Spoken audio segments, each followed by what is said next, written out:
Hello, Mystic Maya here. I really hope that I have storage on my phone, so let's see if this is meant to be. I literally have 10 minutes before I'm supposed to go to work, so let's see what wants to come through. I'm gonna do a quick prayer with you here. Let's just open the light veil so we're just in alignment with love, light, and abundance, okay? Archangels, spirit, masters, teachers, loved ones of the highest love and compassion, I call you into the space. Please strip my ego so I can be a vessel of light, love, and abundance. Welcome any wisdom, insight, and flow, since we have 10 minutes here, or something better. So thank you, and so it is, and so it is, and so it is. So I have my journal, and I've been wanting to sit and have a conversation with you for a while. And of course, life goes fast. Or does it? Right? Or does it? Because time is really an illusion, and it's up to us to determine time for ourselves. That's also, conjunct to divine timing, and this concept that everything happens exactly the way that it's supposed to, and not a minute sooner or later. That was funny, but nothing happens by coincidence. It's all a synchronicity. And that's why when you tap into this belief system that you can do more by doing less, it's really tapping into the frequency of divine timing and trusting that what is meant for you is yours, and it will never be lost. Even if you quote unquote take I don't want to say right or wrong path, because I really don't believe in right or wrong. I really believe in valuable or invaluable paths. And at the end of the day, you're still going to go to the same place, because what is yours, because each of us comes onto this beautiful planet with codes, specific codes, and we're destined to meet it.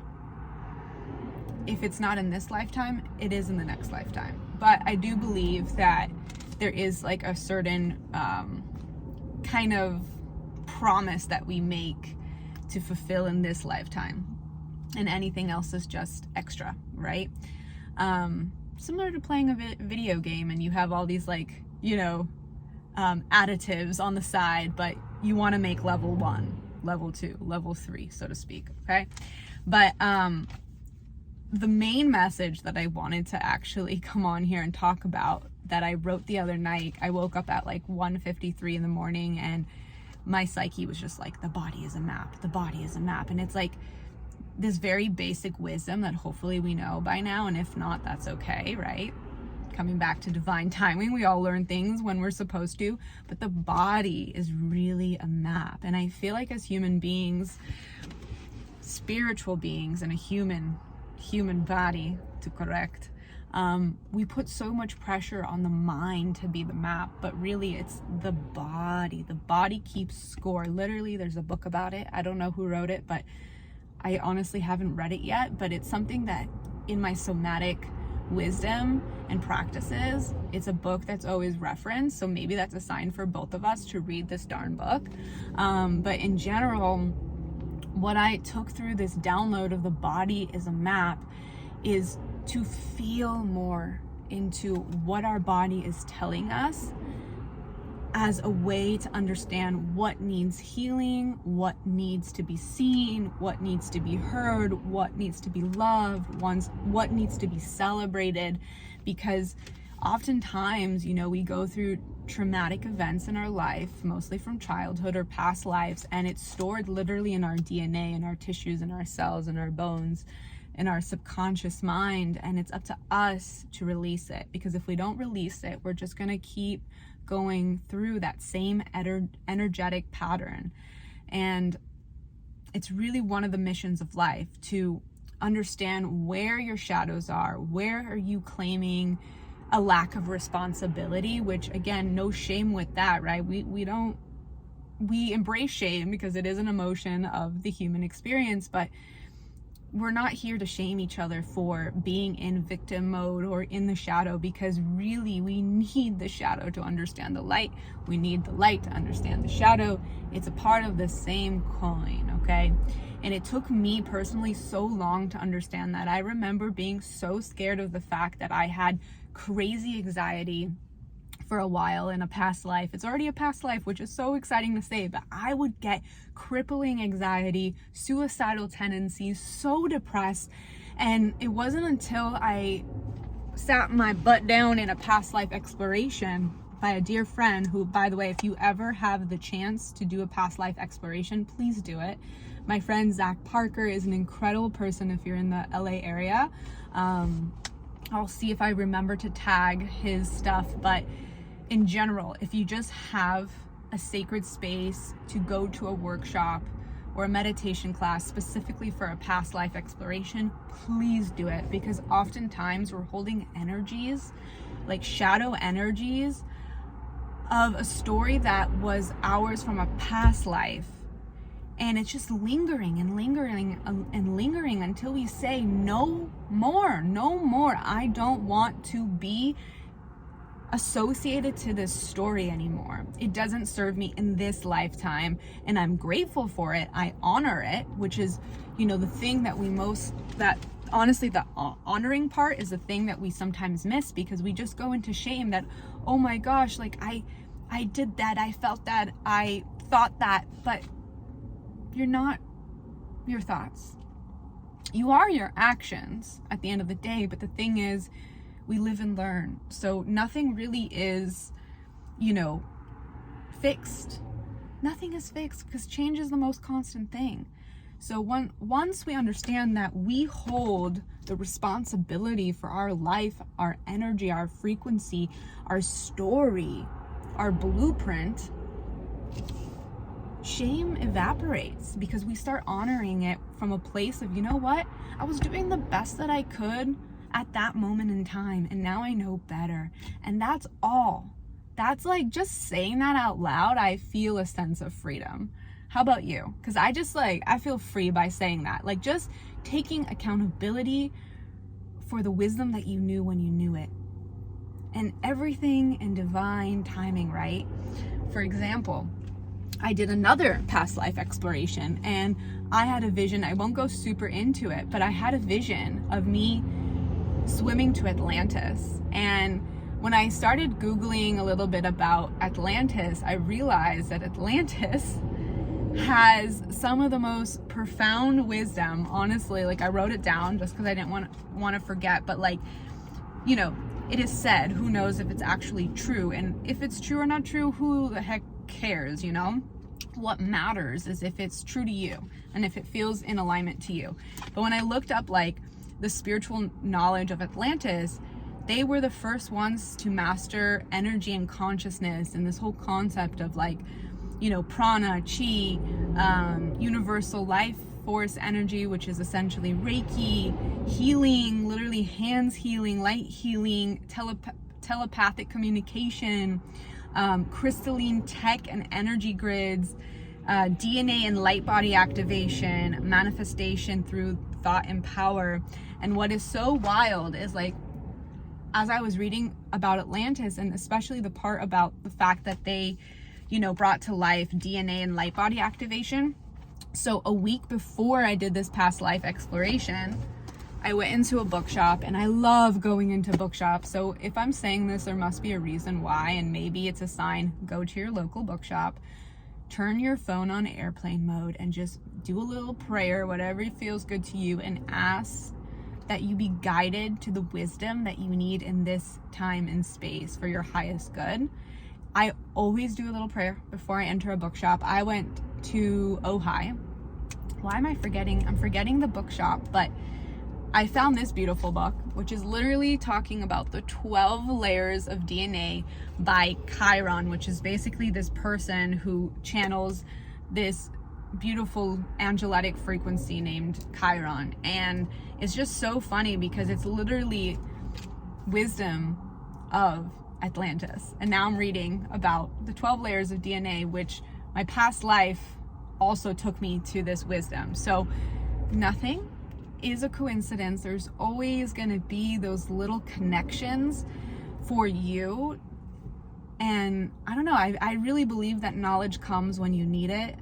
And I think it's beautiful. So I kind of got sidetracked there, but I trust that when I say things, there's a reason for it. So I ask you to ponder what symbols, what signs, what knowledge is in your life right now at 10:10, as I said that, and how is it connecting? Like, how are like the random puzzle pieces actually connecting and not becoming random, right? And then coming back to the body is the map. So oftentimes we keep so much old memories in our tissues and we don't even realize it. That's the crazy part. And we forget that it's mind, body, and soul. Mind, body, soul. We put a lot of emphasis in the mind, a lot of emphasis in the soul, but we forget about the body, okay? And hey, it's also very subjective. Like, you could be an athlete, so body actually comes easy for you and mind and soul doesn't. So it really depends on you, but I'll say for me, like, I remember I put so much emphasis on mind and soul and I forgot about my body. And something that really helped me get in tuned with my body and to feel all of this trauma that I just needed to like freaking burst out of me was dancing. And when I had that channel of the body as a map, I kept thinking and seeing myself dancing in a room full of light and just letting all the emotions without judgment flow through me and shaking it out of me, just like how when you see a dog that shakes, you know, it literally shakes its whole body, you know, usually, confirmation, sirens, sending love to wherever you're going. So to end this, I want to end with a poem because also I don't have a lot of time. Shoots, I need to go to work. What time is it? What time? Let's see, double check. I just want to end this video with a poem about dancing and then we'll call it a day. And I feel like there's just so much coming through. Oh my gosh, yeah. Okay, I have 5 minutes, literally. Okay, we're gonna do this. 12:12. I have so much to say to you, like, speaking of time. Yes, okay, so you ready for this beautiful poem about dancing that I hope it inspires you to create a sacred space for yourself this weekend or whenever this video finds you. Get a playlist that lights your heart on fire or a song. Put on some like good earphones, you know, like Bluetooth AirPods, that's all right. But I'm talking about like the real headphones, like sink into this so you can really like pump up the volume. Another ambulance for sending love to wherever this ambulance is going. Please help protect the people. Like love and health. Every time I see an ambulance, I just like want to send just a light prayer because I just don't like the idea of people suffering. All right, so coming back to the poem of dancing, I really encourage you to set time to dance and to let your body communicate what it needs to release. Feel angry if you need to. Feel angry. Feel sad. Feel mad. Feel happy. Feel joy. Feel whatever the freak you need to feel. Just feel it. Let your body do its thing, okay?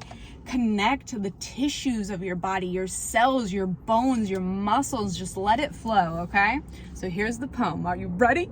Are you ready? I think I might take a drink of something and we'll just let silence kind of take up the space for a sec.